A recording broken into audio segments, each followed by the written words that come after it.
All right, so today I am here with Harry Waldman. Harry, thank you so much for taking the time to meet with me today and talk about your film, Bay for Blood. Do you want to kind of give us a little overview of the film and how you came up with the concept? Yeah, well, first of all, thanks so much for having me. It's great to be here chatting. Yeah, Day for Blood, kind of like the majority of films I've made. My films, they all can be a bit hyper stylized, intense, over the top, but they do tend to be very loosely based on personal experiences I've had in my life. My characters tend to be based on either pieces of myself or others that I've met throughout the years. So, yeah, Bay for Blood. It's a short psychological drama crime thriller film about two friends. I'll put that in air quotes. Who you don't who you don't know too much about until you kind of find out partway through the film that maybe they're not so much friends. I won't spoil too much about the film, but to give a little background on it, I mentioned making my films based on personal experiences. The good news is nothing that happened in this film actually happened to me in real Good. life, but the relationship between James and Rob is it's very loosely based on a relationship that I had with a I thought he was a friend and he was not so much in high school. And this film was more just the fallout of my I had some tough times in high school. My head went to pretty dark places, and while I don't condone anything James does, I dislike him, I fear him. All of my worst thoughts kind of manifested into that character, just thoughts of feeling abandoned, feeling betrayed, and kind of how it created this person who felt like a victim, and then how he ends up transforming into the villain. So James was a character that I really put a lot of thought into, and he's definitely, again, not a character I like at all, but just as creating dark, complex characters, he's one of my favorite characters that I've created for all my films. I felt a sense of like the narrative had for the main character, he was bullied. Is that Oh like yeah, true? Yeah, like it was some bullying either in high school, and it kind of had that whole Joker kind of style to it. Like he would have was just a great person, and then this person just really took him down to the core and made him just hate everything for a moment. And it transformed him into the person he was. Um, and who eventually became the villain, even though, if you go back and you track everything, you really see that he was bullied. I think your actor selections were amazing. I felt that the female really had this Michelle Rodriguez kind of vibe to her, which is really cool to see. And you really felt like you felt the, like I said, the bullying aspect out of that whole entire scene for you for the video. yeah. Thanks. I really appreciate the comments and feedback. Yeah, just going off a few of your points. I was absolutely. I think when I made it, while I didn't necessarily think of Joker, I totally can see that arc. It was really important to me to make James, while you fear him and are scared of him, to make it very obvious that he's not someone who was initially accepted into society. He was someone who was insecure. I even, laid in some things when he's kind of going off on Jessica. While he's the enforcer, the bully, he's kind of playing off the no, but I'm not the bad guy, and you're just kind of seeing his delusions and how he's projecting all these times where he felt he was betrayed by Rob or whoever, and he's kind of pushing that onto Jessica, which of course is not fair. And yeah, as for the character who played Jessica too, that was a character I put a lot of thought into. And while she's not in, of course, a lot of the first part of the film, and then the point of view kind of switches when it flips over to her once the twist comes in partway through. It was really important for me that the character she kind of she is a good person, and but she's got that chip on her shoulder. She's initially very polite, but it was and I thought the actress Issa did a fantastic job. For Yeah. my films, I usually need 3 rehearsals for, which I know that's not always normal. I know some filmmakers who just go into the shoot and that's great. I like to do a lot of prep, especially because my films are so character focused. And yeah, usually I need 3 to feel really good, and she just needed 1, and she seemed to understand the character, and I think what separated her from some of the other actresses was we had a lot of good ones, but she had the ability to read nice, but then also when pushed could kind of show that raw emotional intensity. So I was really happy with her performance, the actor who played James and the actor who played Rob. I thought they did a great job. Yeah, totally. Now what other like do you have any other films that you're in the making or that you're going to be pushing out soon? Yeah, of course. Yeah, I have a few things going on, staying pretty busy. So I have while this film Bay for Blood is kind of going through its festival run, which will probably start to wind down in the spring summer.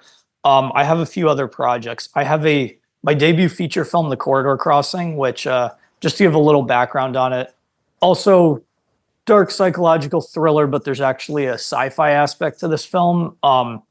It's a I won't get too into it, but it's a multiverse film. So but again, it's really more based on the characters, and the 2 main characters find themselves in a different universe. They find themselves stuck there. They're trying to figure out how to get back. And while they're doing that, and at least failing for the time being, the main characters' parents in the other world start to show up. And not only can he tell he's in the wrong world, these aren't his parents, he's worried that they know he's not their real son. So there's a lot of tension and friction, and I won't give away the end, but things get a bit crazy as they did in Bay for Blood, as the film kind of unwinds. But yeah, so that film, it is currently in post. I'm happy with how it's going. It's my first feature film. I knew it was going to be a lot of work. It's on a whole different level from the shorts, so it's been going a little slower than I'd initially hoped. But yeah, I have the cut. It's around 100 minutes. I'm happy with the cut.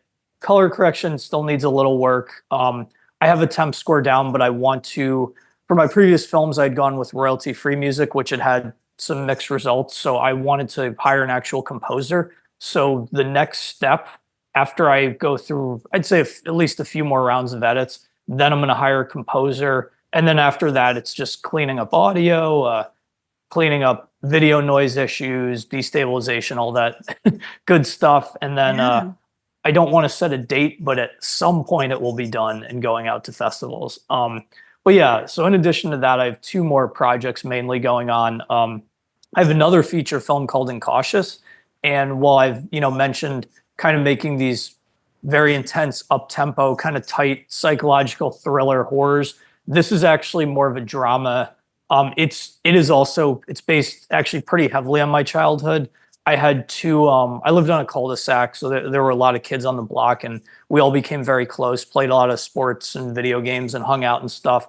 So it's going to be based loosely on 2 or 3 of my close family friends, and kind of us running around doing stupid stuff as kids, and then kind of stuff going on with the parents too. So that one will be interesting. It'll be a little more methodical, slower moving. Things won't be so tight, but I think it should be a pretty engrossing, upbeat, but at times also very depressing, emotional drama. So that one, I have outlined the whole film. I'm hoping to start writing the script this winter, and I'm hoping to get it into production next fall, but things have been pretty hectic, so I'm even thinking it's possible I end up pushing that back. But that one should hopefully, be put into production sooner rather than later. Well, you got the big feature going, so that's probably, your focus and pushing other stuff to probably 2026 or something if you have to, because that feature is probably going to be your baby for a moment. Absolutely, and just doing the festivals between Yeah. this and Enter the Room, which I'd had previously. So Mhm. we'll see. I like to keep busy, but I also don't want to rush things to the point where I'm not giving it my full care. And Right. then yeah, the very last thing, just real quick to go through is I started dabbling in animation. So I'm working on this micro short. It's probably only going to be a couple minutes long. This short called Slivered, which it's this horror comedy. It's just it's supposed to be a metaphor on not being able to find the right fit. So it's going to be this casting director who's auditioning all these actors and actresses for his film, and he can't find the right one. And the majority of the film is going to take place in this kind of creepy underground cave, and there's this slimy monster running around, grabbing all these keys, trying to open this door to get out. And that's kind of the director diving into his crazy mind. That's where his head goes as he can't find the appropriate actor for their role. So that one, actually, my dad's a professional artist, so he's been storyboarding. And once we get that finished, it's probably still going to be a while where he's an artist, but he's not used to this kind of animation. Then we will likely hire an animator, and that one still probably won't be done for a while. But I am super excited. I love animated films, and it was just something I hadn't really thought of until I had talked about it with my dad. And I want to continue to make live action films, but actually, in a perfect world, I kind of want to go back and forth, do one live action and then one animated, and kind of so on and so forth. Now, is the concept of that, is that something that you feel personal, like you've dealt with in directing and doing filmmaking, that you struggle with finding that perfect actor or actress? I would say that I feel like I've been fortunate in that we've I do a lot of I bring in a lot of people to audition, definitely more so than some of the directors that I've met throughout the years. So almost always I can find one person who I think is the right fit, but it can be scary. It particularly happened for my feature film where a couple of the roles, it we had 5 audition days, and we were getting into day 3, day 4, and we'd already seen, dozens and dozens of people reading for a role. And I'm just thinking that I don't think any of them can do it.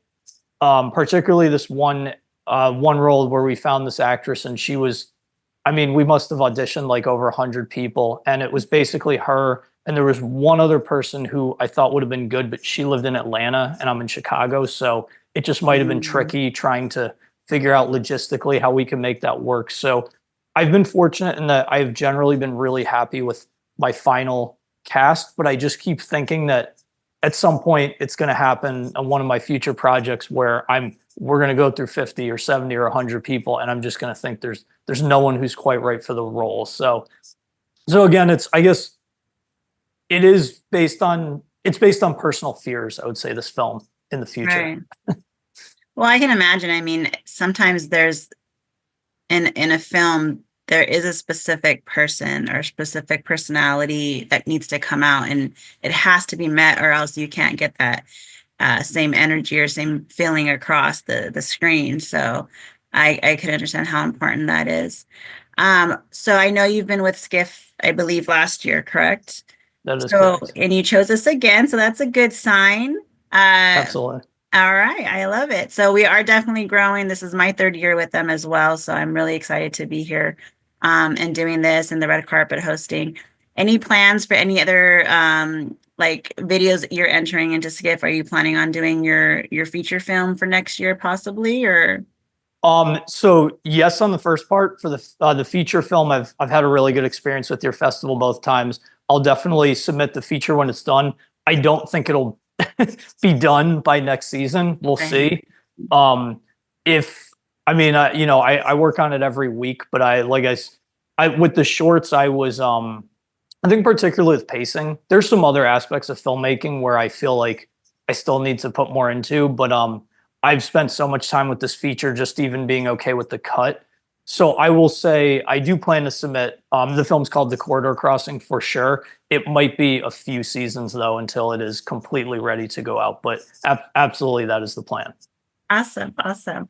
Well, for the audience watching this video, how can they reach you if they'd like to see more of your work on social media or YouTube website? Yeah, of course. So yeah, the quickest way to find me is either Google Harry Waldman, last name pronounced Waldman, or if you Google Edgewater Film Productions, that's my production website. That should show up. My Instagram handle is hwaldman18, and yeah, I mean all my social media handles, my YouTube, Vimeo page. If you just Google my name or my production company, particularly my name, Harry Waldman, you should be able to find me. It comes up. Perfect. Is there anything else that you would like to tell the audience or SCIFF or anybody? I think we covered everything. Yeah, no, like I said, I'm just grateful your festival's accepted two of my films, and when the Corridor Crossing and when Future Works too, Incautious and Slivered, those will be way down the line. But I hope to continue to submit and be a part of your festival. And yeah, it's been a great experience, and thanks for having me and taking the time to chat. Awesome, awesome. Do you plan on coming to the festival in person or? So this one, unfortunately, I cannot. I do actually already have plans that weekend. I do definitely want to make it out at some point, though. Even though I'm in the Midwest and I'm more traveling the Midwest than the East Coast, I want to get out to as much of the country as possible. So it's definitely something higher on my radar, and I hope to be able to make it out in the future. Awesome. All right. Well, thank you so much, Harry, for taking the time to chat with me about your films and all your upcoming projects. And just thank you again. And I wish you nothing but the success with your future endeavors. Thanks so much for having me. You're welcome.